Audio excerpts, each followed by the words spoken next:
Maruti Suzuki.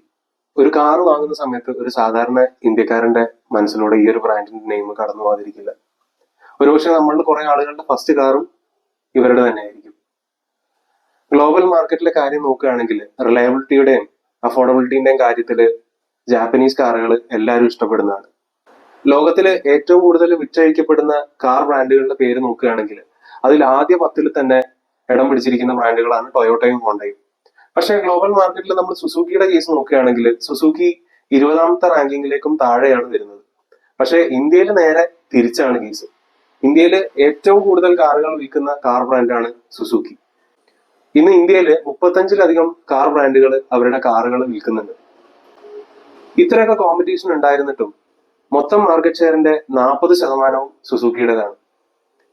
പക്ഷെ മുൻ വർഷങ്ങളെ അപേക്ഷിച്ച് നമ്മൾ നോക്കുകയാണെങ്കിൽ, അതായത് 2020 58% ഷെയർ ഉണ്ടായിരുന്ന സുസുക്കിക്ക് ഈ ഒരു 4 വർഷത്തിൽ 18% സെയിൽസിന് ഡിക്ലൈൻ വന്നിരിക്കുന്നത്.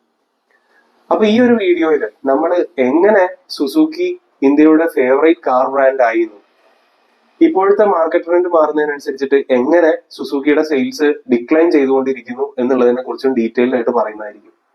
മാരുതി എങ്ങനെ ഇന്ത്യയിൽ ഇത്രയും വലിയ കാർ ബ്രാൻഡ് ആയി എന്ന് മനസ്സിലാവണമെങ്കിൽ മാരുതിയുടെ ഹിസ്റ്ററി നമുക്കൊന്ന് നോക്കിയാൽ മതി.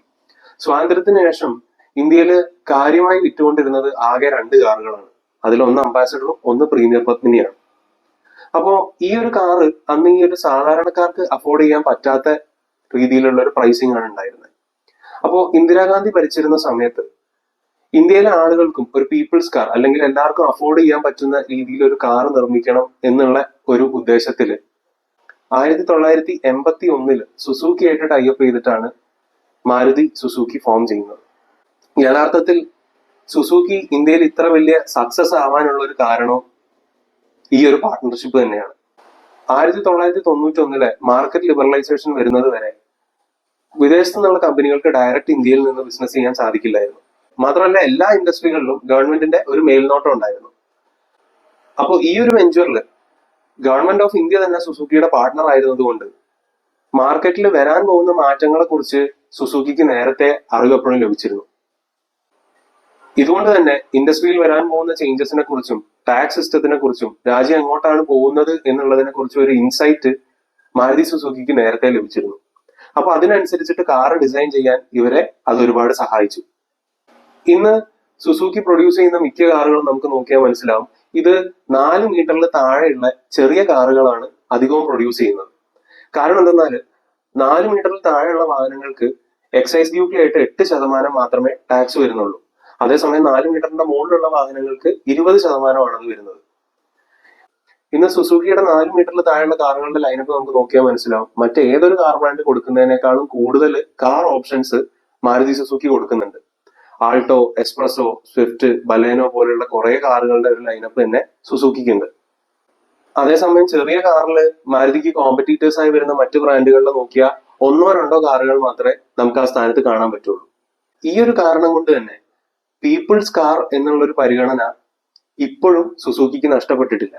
ഇന്ത്യയിൽ ഹിന്ദുസ്ഥാൻ മോട്ടോഴ്സും പ്രീമിയർ പത്മിനിയുടെയും പ്രൊഡക്ഷൻ നിർത്തിയതിനു ശേഷം ഇപ്പോൾ നിലവിൽ ഏറ്റവും പഴക്കമുള്ള കാർ മാനുഫാക്ചററാണ് സുസുക്കി. അതായത് 40 വർഷത്തിലധികമായി സുസുക്കി അവരുടെ കമ്പനി ഇന്ത്യയിൽ സ്ഥാപിച്ചിട്ട്. ഈ ഒരു കാരണം കൊണ്ട് എന്താണ്, സുസുക്കിക്കാണ് ഇന്ത്യയിൽ വിൽക്കുന്ന കാർ മാനുഫാക്ചറേഴ്സിൽ ഏറ്റവും വലിയ സെയിൽസ് ആൻഡ് സർവീസ് നെറ്റ്വർക്ക് ഉള്ളത്. ഇത് നമുക്ക് നമ്മുടെ ചുറ്റുപാടുകളിൽ തന്നെ നോക്കിയാൽ മനസ്സിലാവുന്നതാണ്. അപ്പൊ ഇന്ത്യ പോലെ ഇത്രയും പോപ്പുലേഷൻ ഉള്ള വലിയൊരു രാജ്യത്ത് ഈ ഒരു പ്രോപ്പർ സർവീസ് നെറ്റ്വർക്ക് ഉണ്ടാക്കിയെടുക്കുക എന്നുള്ളത് ഡിഫിക്കൽട്ടാണ്. അപ്പൊ ഇത്രയും കാലം മാർക്കറ്റിൽ ഈ ഒരു പ്രസൻസ് ഉള്ളത് കൊണ്ട് തന്നെ സുസുക്കിക്ക് ഏറ്റവും നല്ല ഒരു സെയിൽസ് ആൻഡ് സർവീസ് നെറ്റ്വർക്ക് ഉണ്ടാക്കിയെടുക്കാൻ സാധിച്ചു. മാത്രമല്ല ഇത്രയും കാലം മാർക്കറ്റിൽ ഒരു പ്രസൻസ് ഉള്ളത് കൊണ്ട് തന്നെ നമ്മളൊരു ജനറൽ പബ്ലിക്കിനെ എടുത്ത് നോക്കിക്കഴിഞ്ഞാൽ മിക്കവരുടെയും ഒരു ഫസ്റ്റ് കാർ ആയിട്ട് വന്നിട്ടുണ്ടാവുക മാരുതി സുസുക്കിയുടെ ഒരു കാറായിരിക്കും. ഈ ഒരു കാരണം കൊണ്ട് തന്നെ എന്താണ്, ആ ഒരു കാറിന്റെ റിലയബിലിറ്റിയെ കുറിച്ച് എല്ലാവർക്കും നല്ല ധാരണ ഉള്ളത് കൊണ്ട് അവർ സെക്കൻഡ് കാറായിട്ട് അപ്ഗ്രേഡ് ചെയ്യുന്ന സമയത്തും പലപ്പോഴും സുസുക്കി തന്നെയാണ് ഓപ്റ്റ് ചെയ്യുന്നത്. ഇങ്ങനെ ഒരു മാസ് മാർക്കറ്റിൽ 50%-ലധികം സെയിൽസ് കുറെ കാലം മെയിൻറ്റെയിൻ ചെയ്യാൻ കഴിഞ്ഞതുകൊണ്ട് തന്നെ എന്താണ്, അത്രയും ഹയർ പ്രൊഡക്ഷൻ വരുന്നതുകൊണ്ട് കോമ്പറ്റീറ്റീവ് പ്രൈസിൽ മാരുതിക്ക് എപ്പോഴും അവരുടെ പ്രൊഡക്റ്റുകൾ വിൽക്കാൻ സാധിച്ചിരുന്നു. ഇന്ന് നമ്മൾ ചെറിയ കാറുകളുടെ പ്രൈസ് കമ്പയർ ചെയ്ത് നോക്കിയാൽ തന്നെ സുസുക്കിയുടെ കാറുകളുടെ പ്രൈസ് കമ്പാരിറ്റീവ്ലി കുറവാണ്. ഇത്രയും കോമ്പറ്റീറ്റീവ് ആയിട്ടുള്ള പ്രൈസിൽ ഇവർക്ക് കാർ പ്രൊവൈഡ് ചെയ്യാൻ പറ്റിയത് കൊണ്ടും മാത്രമല്ല മാർക്കറ്റിൽ ഇറങ്ങുന്ന മറ്റു കാറുകളെ കമ്പയർ ചെയ്യുന്ന സമയത്ത് ബെസ്റ്റ് ഇൻ ക്ലാസ് മൈലേജ് ഇവർക്ക് പ്രൊവൈഡ് ചെയ്യാൻ പറ്റിയത് കൊണ്ടും സുസുക്കിയുടെ കാറുകൾ എല്ലാവരും വാങ്ങി. ഈ ഒരു കാരണങ്ങൾ കൊണ്ടൊക്കെ തന്നെയാണ് മാരുതിയുടെ കാറുകൾക്ക് അത്രയധികം റീസെയിൽ വാല്യൂ വരുന്നത്. പക്ഷെ ഈ ഒരു കഴിഞ്ഞ 4 വർഷം നമ്മൾ എടുത്തു നോക്കിയാല് മാരുതിയുടെ കാറുകളുടെ സെയിൽസ് കാര്യമായി ഇടിയുന്നത് നമുക്ക് കാണാം. 2020 58% ഉണ്ടായിരുന്ന മാരുതിയുടെ കാർ ഷെയറുകൾ ഇപ്പോൾ കുറഞ്ഞിട്ട് 40% ആയിരിക്കുകയാണ്. ദ എക്കണോമിക് ടൈംസിന്റെ ഡാറ്റ പ്രകാരം ഇയർ ഓൺ ഇയർ മാരുതിക്ക് ഇപ്പോ 2% ഡിക്ലൈൻ വരുന്നുണ്ട് എന്നാണ് കണക്ക്.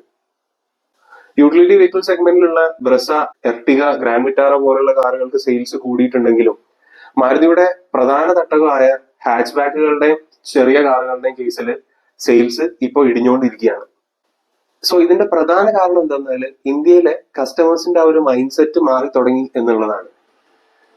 അതായത് ഇന്ത്യയിലെ ഇപ്പോഴത്തെ ഒരു മിഡിൽ ക്ലാസ് ഫാമിലിയുടെ പർച്ചേസിംഗ് പവർ യഥാർത്ഥത്തിൽ കൂടിക്കൊണ്ടിരിക്കുകയാണ്. സോ ഈ ഒരു കാര്യം കൊണ്ട് തന്നെ എന്താണ്, ആളുകൾ കുറച്ചുകൂടി പ്രൈസ് കൊടുത്തിട്ട് ക്വാളിറ്റി ഉള്ള കാറുകൾ വാങ്ങാൻ ഇപ്പോൾ വില്ലിങ് ആവുന്നുണ്ട്. മാത്രമല്ല BS4 ശേഷം മാരുതിയുടെ കാറുകളുടെ ക്വാളിറ്റി ഭയങ്കരമായിട്ട് കുറഞ്ഞുകൊണ്ടിരിക്കുകയാണ്. എമിഷൻ നോംസ് മീറ്റ് ചെയ്യാൻ വേണ്ടിയിട്ട് മറ്റു പല കമ്പനികളും അവരുടെ എഞ്ചിനിൽ കാര്യമായി മാറ്റം വരുത്തുകയാണ് ചെയ്തത്. അതായത് 4 സിലിണ്ടർ ഉപയോഗിച്ചിരുന്ന മിക്ക കമ്പനികളും അവരുടെ കാറുകളിൽ മാറ്റിയിട്ട് 3 സിലിണ്ടർ എഞ്ചിൻസ് ആയിട്ട് റീപ്ലേസ് ചെയ്യാൻ തുടങ്ങി.